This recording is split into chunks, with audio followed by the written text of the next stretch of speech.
Okay, sige. While we are waiting for the other, let me share you my screen. So, habang nag-share ka, i-recap natin yung SVA or yung Subject and Verb Agreement. Yes.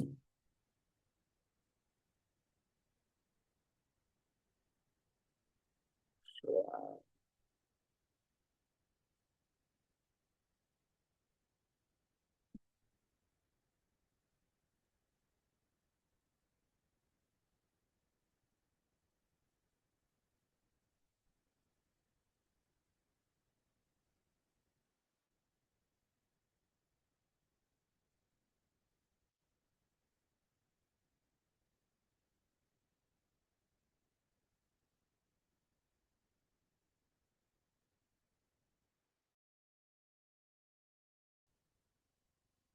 nakikita na po?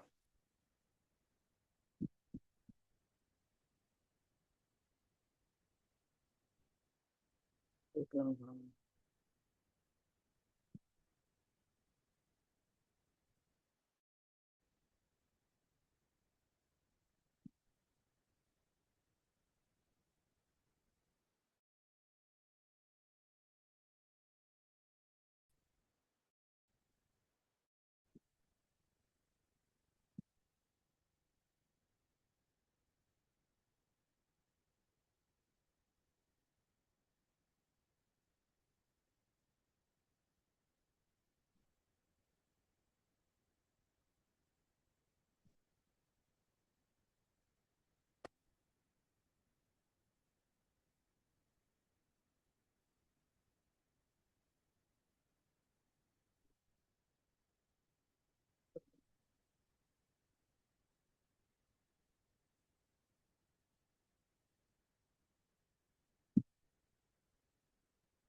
Mejia Mayfield, parang estudyante kita. CMU. Tama ba?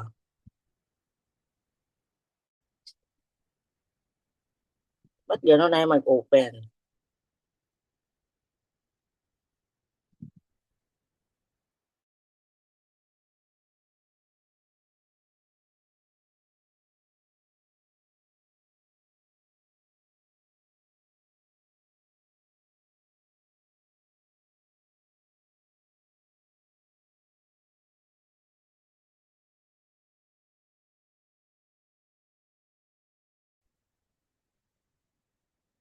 Loading.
Ayan.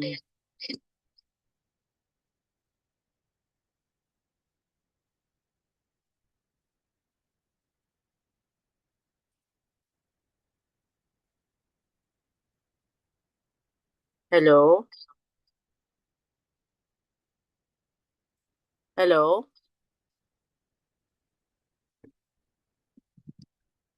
Naririnig naman ako. Audible po ba? Wala namang echo. May echo, wala.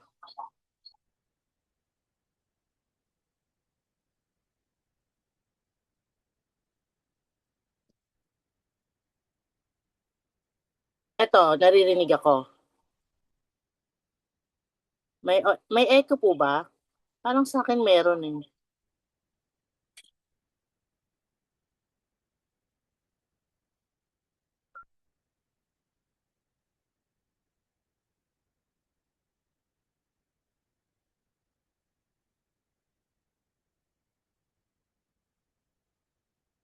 Share ko yung screen ah.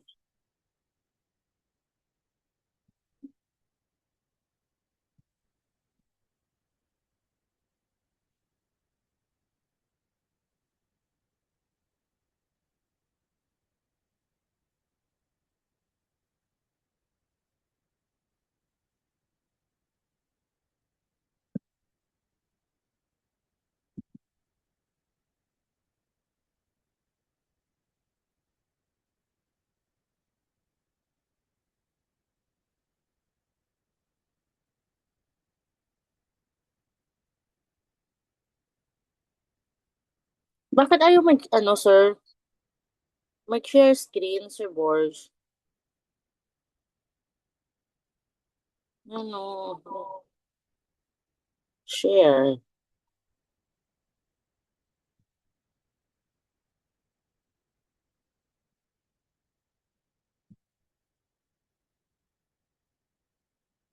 Start broadcast.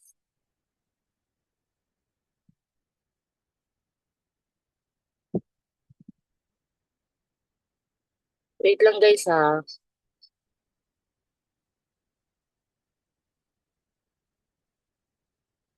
Ayaw niyo po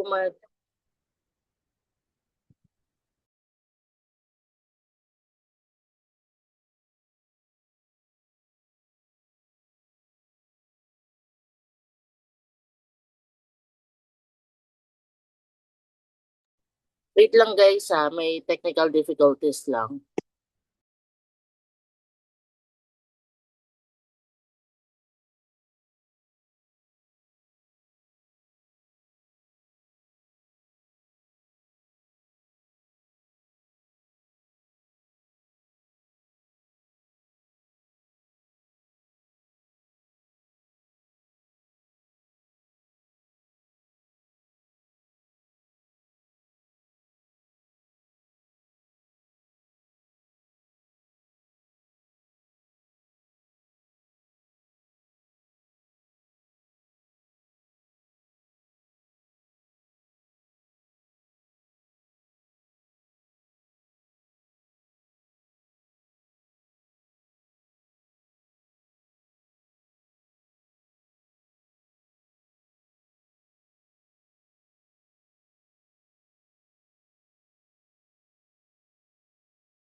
Nakita niyo na ba yung screen ko?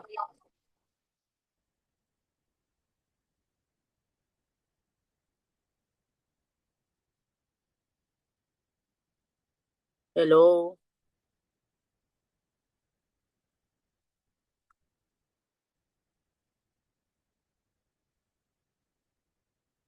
Ayan, nakikita niyo?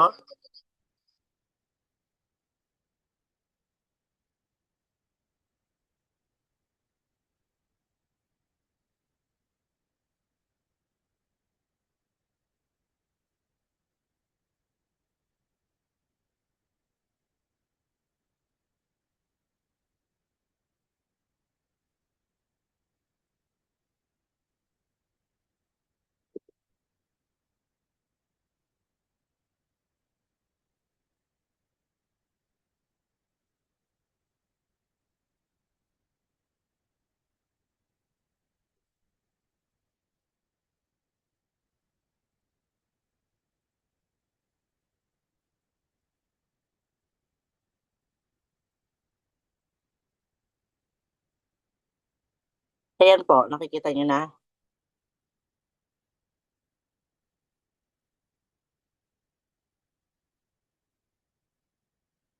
Nakikita niyo na po?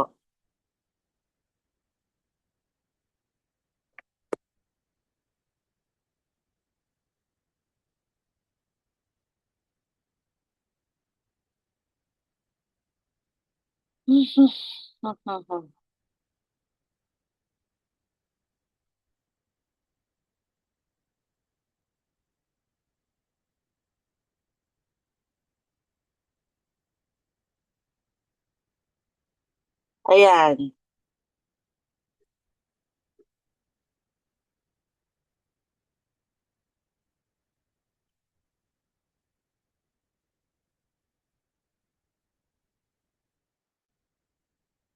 ayan po.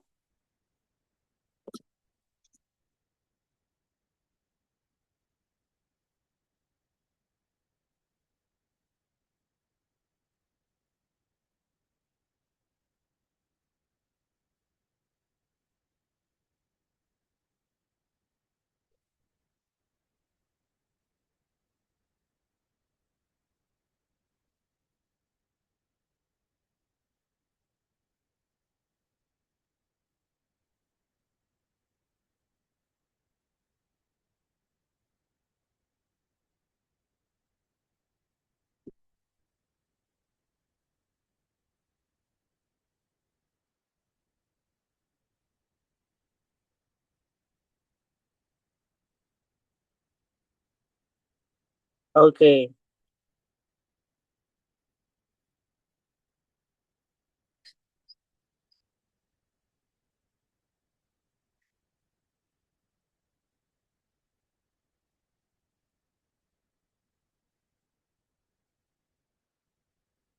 Wala parang, hmm.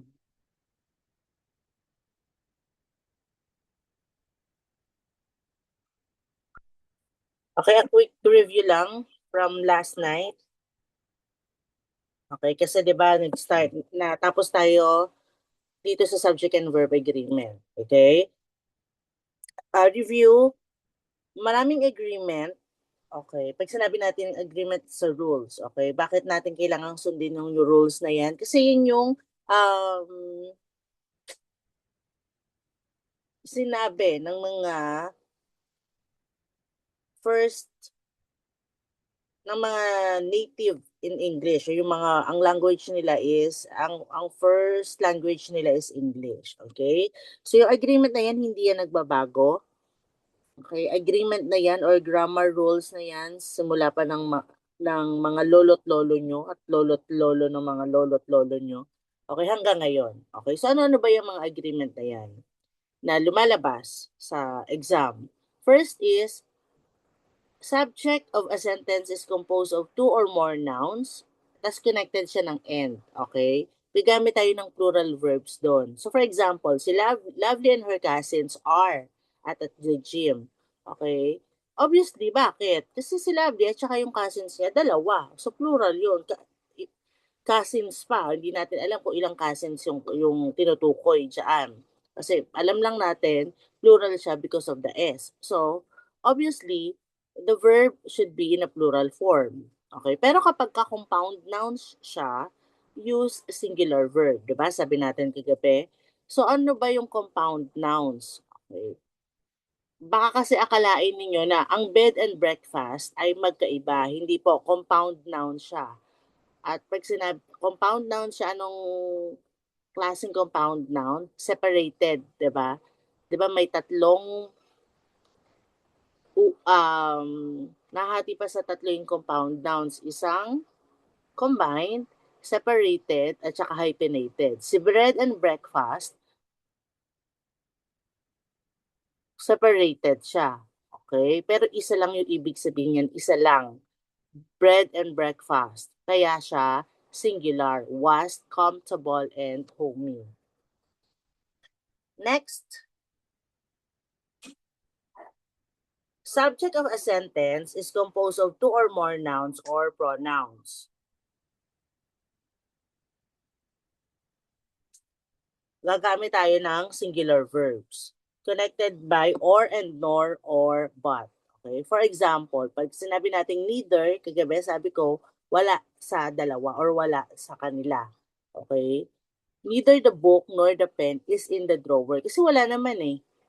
Okay? Neither the movie nor the ride is exciting. Kamusta ang ano nyo sa perya? How's your uh, day with the perya? Oh, neither the movie nor the ride is exciting. Okay? Next rules. Okay? Kapag ka ang isang sentence, okay, may compound subject, ibig sabihin ng compound subject, kapag ka ang simuno ay merong isang singular at plural na noun or pronoun, tas join siya ng or, nor, or but, the verb agrees with the nearer subject. So for example, kanina, dito, okay, parehas lang silang singular, tama? Book and nor pen, wala sa drawer. Pero kasi dito, ang sinasabi dito, may isang singular, tapos may isang plural, or may isang plural, or may isang singular na subject. Okay? Anong verb ang gagamitin? Okay, sabi sa agreement, ang verb dapat nag-agree sa nearer subject. So for example, neither Terence nor his friends are interested. Bakit? Are. Okay, kasi po, ang mas malapit na subject ay yung his friends. His friends happen to be plural, kaya siya are. Okay, hindi na ako nagbigay ng ibang example. Ito na rin yung ginamit ko, binaligtad ko lang. Just to know, to give you a clear idea. Neither his friends nor Terence is interested. Oh, bakit nagbago? Ba't naging is na yung verb? Kasi si Terence na yung malapit na subject. Okay? May ganito talaga sa pangungusap. Okay? Meron ang simuno ay plural or kaya singular. So anong mangyayari sa verb? Nearer subject po tayo magbe-base. Okay? So I hope it's clear. Next, subject and verb agreement. Okay? Ang tinutukoy is indefinite pronoun. Ito gustong-gusto ito ng board exam. Okay? Sa indefinite pronoun, first day pa lang, diniscuss na natin yung indefinite pronoun. Marami yan. We use singular verbs kapag ka ang mga indefinite pronoun ay each one, either, neither, everyone, everybody, nobody, anyone, no, somebody, someone, or no one. So for example, either is correct. Okay? Pero, ngunit subalit that of what? We use plural verbs with this 5 indefinite pronoun. Ano yung 5 indefinite pronoun? Yun yung both, few, many, others, and several. Okay? Sabi ko nga kagabi, ako kasi nilalagyan ko ng kwento. Okay? Na mas madali sa akin maintindihan, mas madali kong maalala. Okay? ginagawan ko siya ng kwento. Sabi ko, ano kaya magandang kwento sa BFMO Sabi ko, boyfriend or BF mo siya. Okay, ano ibig sabihin ng BF mo siya? B for both, F for few, mo, 'di ba? M for many, O for others, and S siya, okay, yung start ng siya or siya, several. So pagka yung lima na yan, lima lang naman yan eh. Okay, pero nilagyan ko para ng kwento. Pagka hindi BF mo siya, singular. Pag kasama sa BF mo siya, plural. Okay? Now, sabi ko nga, gagamitin din natin ang ating common sense and ating um, analyzation skills. Okay? We have to analyze. Bakit? Okay? So for example, both options are acceptable. Again, sabi ko, ang suggestion ko, isipin nyo, kunwari, kayo yung nagsasabi ng statement na to. Both options. So, options, so marami. So, plural, di ba? Options eh. Parehas na options. Okay? Parang namimili ka, for example, sa mall. Okay, bibili ka ng sapatos. Parehas mong nagustuhan. Both options. May option A ka. Ano ba yung maganda? Options A, option B. Okay. Both options are acceptable. So, plural verb. Okay? Another example, doon sa BF mo siya, several naman. Naghahanap ako ng bahay. Naghanap kasi ako ng apartment eh. May available pa bang apartment? Sabi niyo doon sa landlord. Yeah, several apartments are still available. Apartments. Okay, we use plural verb. Okay, a recap. Nakalima ata kami kagabi. Okay, next. Use either singular or plural verbs with all, any, enough, more, none, some. Okay? First day, hindi ako nagkakamali, sa noun, nagbigay ako ng types of noun na countable and uncountable nouns. Okay? Doon pa lang makikita natin. So kapag uncountable or non-count, isa lang yun non-count nouns or uncountable nouns, we use singular verb. Bakit? Tingnan nyo naman. Some of the work has been done. Has is a singular verb. Kasi hindi naman ano, nabibilang ang work. Diba? Enough. Enough electricity is produced by the power grid for its customer. Is ang ginamit na verb because we cannot count the word electricity. Now, if it is a noun count nouns, we use plural verb. Some of the bricks, diba? Some of the bricks have been laid. Have plural because the bricks, you can count bricks, okay? Parang mga tiles siya, diba? Okay? So next example, enough tables and chairs are already for the art workshop participants tomorrow. So tables and chairs, hindi naman siya compound nouns, di ba, yung pinagsama. Kasi pag sinabi nating tables and chairs, yun talaga ibig na sabihin, tables at chairs, okay? Or plural po siya. Our plural verb po ang ginamit because it is a count nouns. Okay? Number 5, rules. Collective noun. Pag sinabi natin collective noun, ayun yung mga salita na nakagrupo. Okay? A group could be a 2 or 3. Okay? A group could be all female. A group could be all male. A group could be all children. A group could be anything. A group. Okay? A team. Okay? It composed of 2 or more. Committee, diba? Committee for awards, diba? For specific discipline. Committee. Family. Paulit-ulit ako dito. A family could be mother, father, children. A family could be a father and son only. Pwedeng husband and wife. Okay, a couple. A family could be ikaw at ang far babies mo, diba? Iba-ibang composition ng family, pero it could be 2 or more. Okay, yun ang collective noun. Class, a class of Sandigan batch, diba? Kayo, ano bang class ang tawag sa inyo? Class of matatag. Matatag class. Herd. Okay?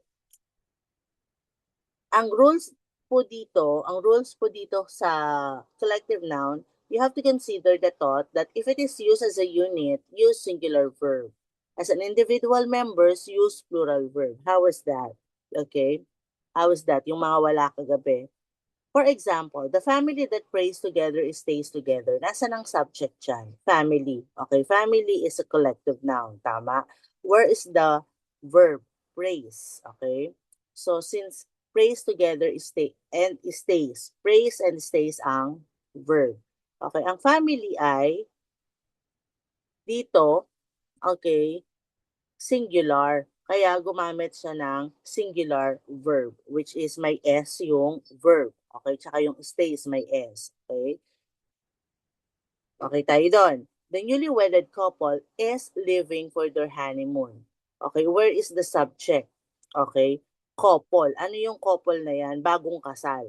Okay, ang newly wedded is an adjective. Pero pagkat sinabi nating subject, okay, ano ba yung pinag-uusapan? Newly wedded couple. Okay?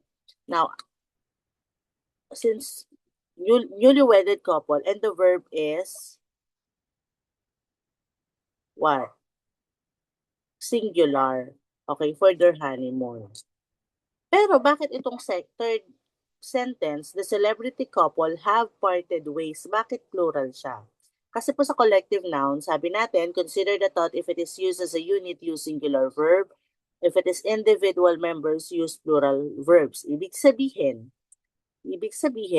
kapag ka ang collective noun, we're referring to collective noun ha, pagka ang collective noun ay iisa lang ang ginagawa. Okay, pare-parehas sila ng ginagawa. Singular. Now, dito sa sentence na the family that prays together stays together, isa lang ba yung ginagawa nila? Oo, together nga eh. 'Di ba? Tapos, may mga pananda sa isang pangungusap in a sentence. Etong second sentence, newly wedded couple is leaving for their honeymoon. So, parehas silang umalis for their honeymoon. Isa lang yung ginawa nila. Pero itong celebrity couple parted ways. So, naghiwalay sila. Okay? Hiwalay doesn't necessarily mean na nag-break sila. Hiwalay sila, parted in a way na yung isa pumunta sa trabaho, yung isa for a meeting, okay? Or for personal stuff. Yung isa sumakay sa kotse, yung isa sumakay um sa van, okay? Basta nag-parted ways sila, okay? Kaya we use plural verb kapag magkaiba sila ng ginagawa. Ano yan, favorite nila? Favorite nila yan yung parang the committee of the senators, yung mga ganon. Sinasabi na magkaiba yung desisyon nila. Okay. So, singular or plural. Since magkaiba yung desisyon nila, ganyan. Yan, ang favorite nila yung may tawag dyan sa grupo ng mga judges eh. Okay. Tapos sa sentence, sinasabi na iba-iba sila ng decision. So, dahil iba-iba sila, okay, dahil iba-iba sila, we use plural verb. Okay? Tingnan mo nyo tong last sentence. A huge swarm of locusts has destroyed the crops. Okay, bakit singular? Pero ang dami. When we say locust, di ba yun yung swarm is there. Where's the subject? Okay, swarm of locusts. So, yung locust, okay, yung swarm is a collective noun. Okay, tawag sa mga grupo ng locust. Yung locust is yung insekto na naninira ng pananim. Well, kaya nga destroy the crops, okay? Tapos ang dami pa nila. Huge is an adjective, okay? A huge swarm of locusts has destroyed the crops. So, bakit singular? Kasi isa lang naman ang ginawa ng malaking um, swarm of locusts na yan eh, di ba? Ang manira ng pananim. Okay? Kaya, singular verb. Okay? So, yan po yung consideration when it comes to collective noun. Okay, next. Nouns are singular in meaning but plural in form. Again, nouns that singular in meaning but plural in form. Ibig sabihin, scissors, okay,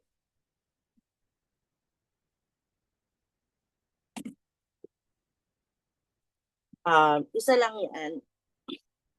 Pero, yung forma niya, mukha siyang plural. Ibig kasi may S. Now, if it is happen to be tweezers, scissors, trousers, shears, pants, yan yung nouns that comes with pairs. Okay? That comes with pairs. Ibig sabihin, hindi mo um, that comes with pairs. Hindi mo kasi yan magagamit ng walang pares.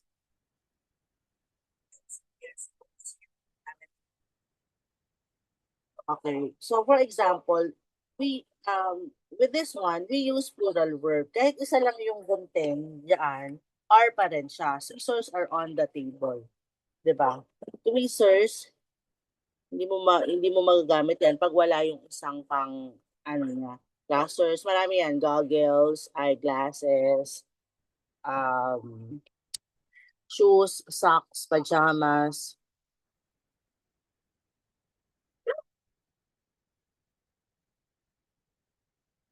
Wait lang.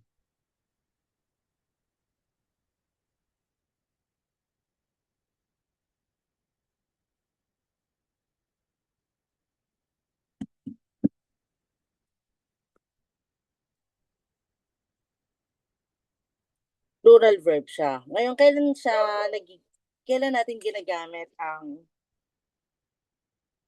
singular verb dito? Again, sinasabi ko naman sa inyo na in every rules, there's an exemption.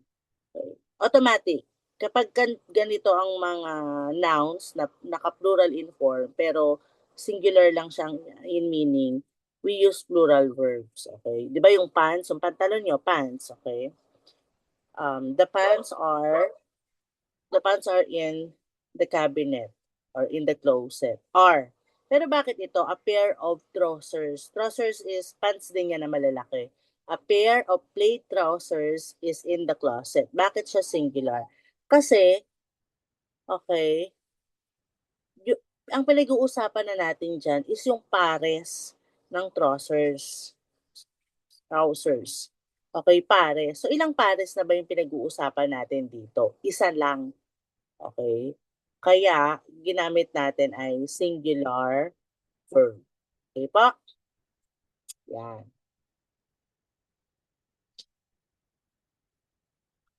Nouns, kung kanina, um, plural in form to, nouns are singular in meaning but plural in form. Singular in meaning but plural in form, then, pero, okay,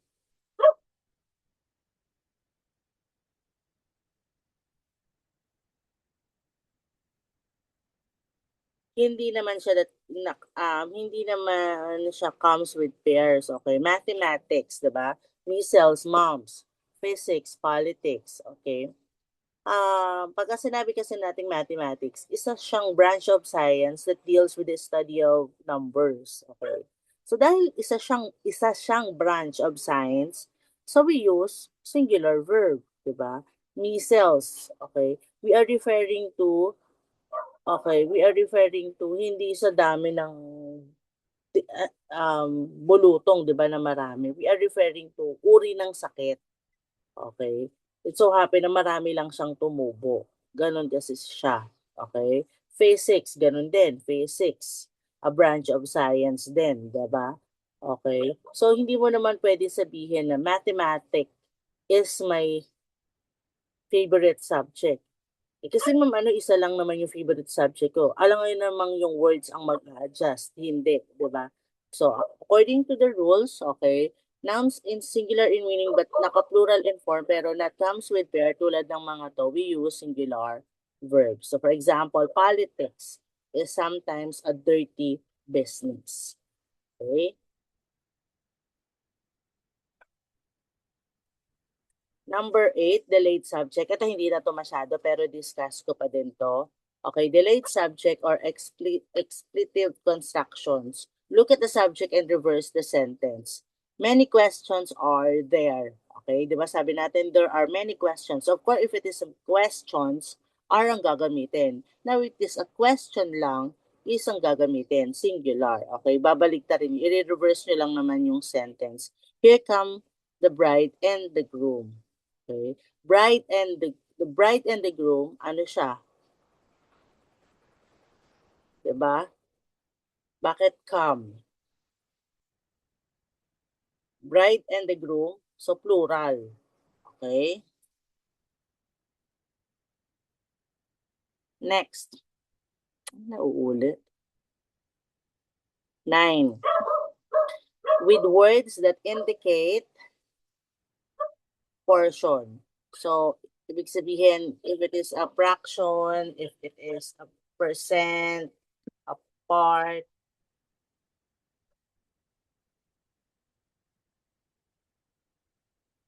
wait lang po ha.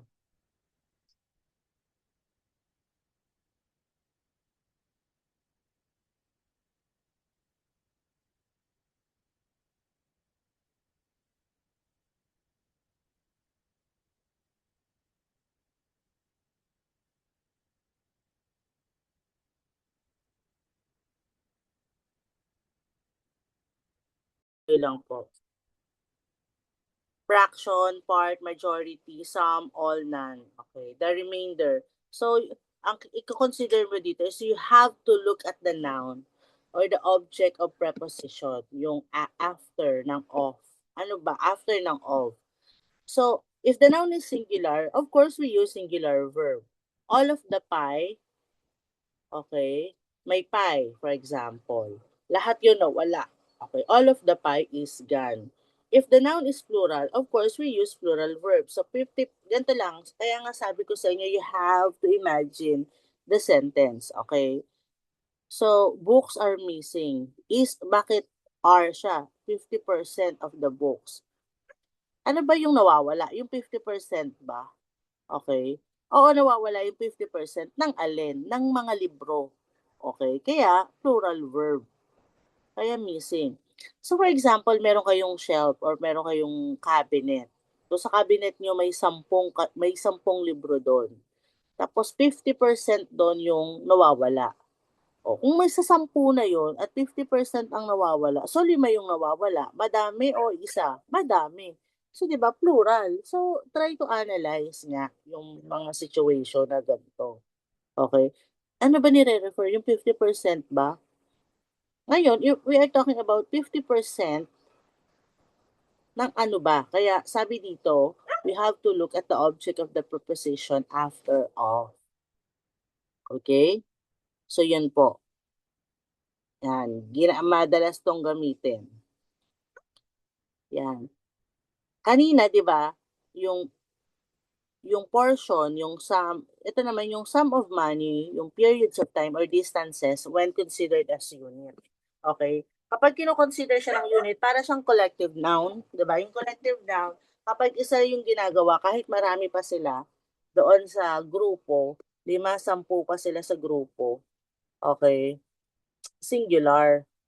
Pero kapag kahit 3 sila sa grupo, pero iba-iba yung ginagawa, plural. So, ganun din dito sa rules na to. If the sum of the money or periods of time, distances, when considered the units, used as a singular verb. Kahit 1 million, 1 trillion pa yan, pero para lang sa isa, okay, 50 pesos is reasonable amount to pay for lunch. Bakit 50 pesos yun? Kasi lahat ng 50 pesos, ginamit mo lang pambayad sa lunch mo. Yung 1 million, ginamit mo lang yan pambayad para sa pagbili mo ng bagong kotse. Pero kung yung 1 million, dinivide mo siya, okay, into different purchases, doon lang siya nagiging plural. Okay?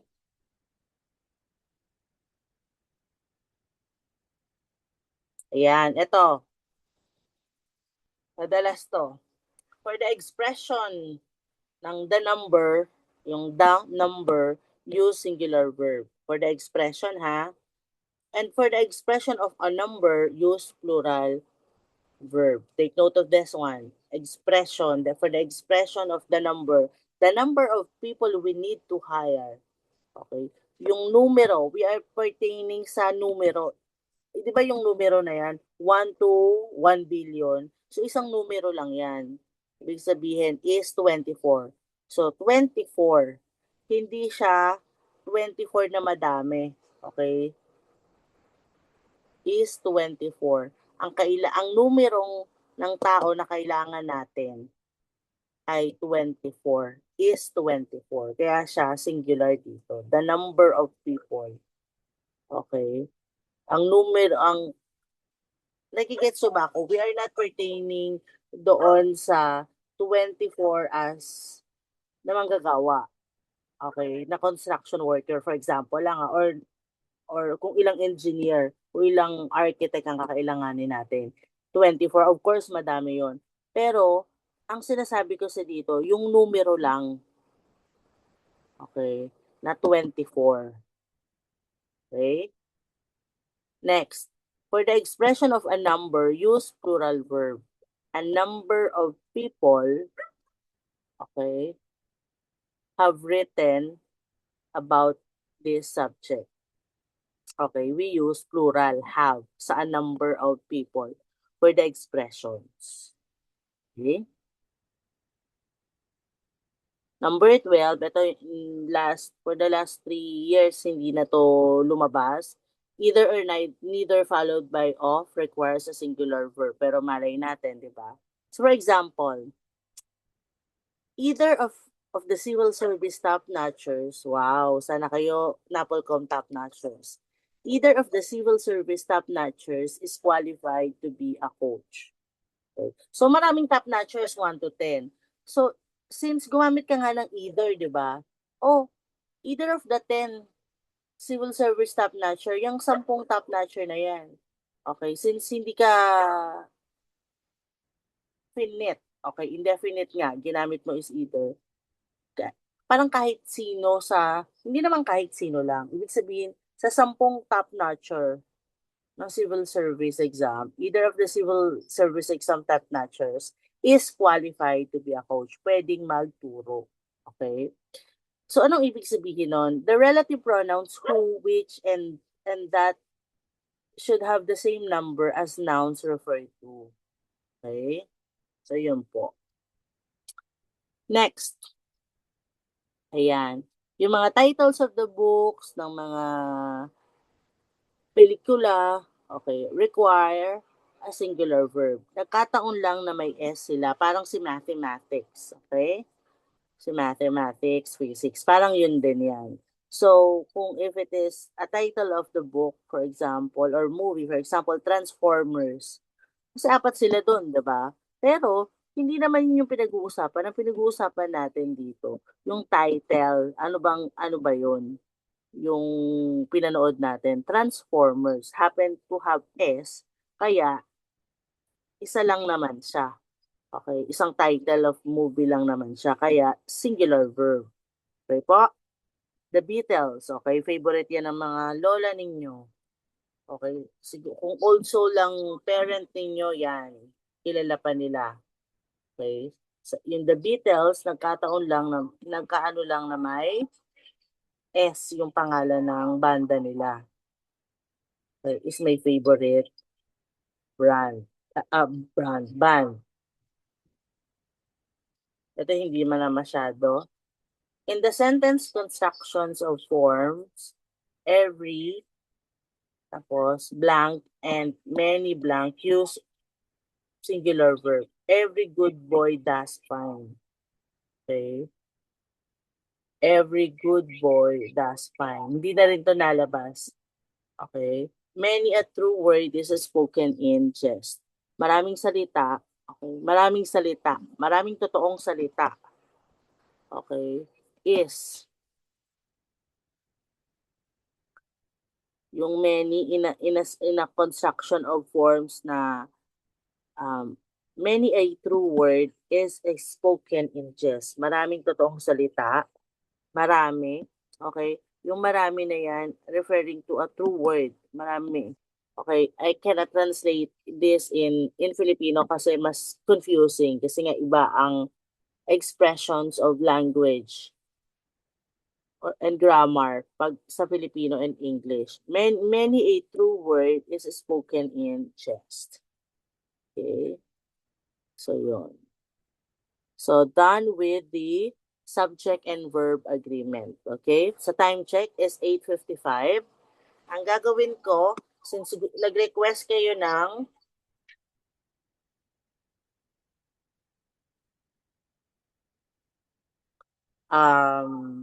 quiz is, tama? Okay, let's have quiz is. Sige. Sa subject and verb agreement. Drills tayo ngayon. Okay. Pa-stop recording na po.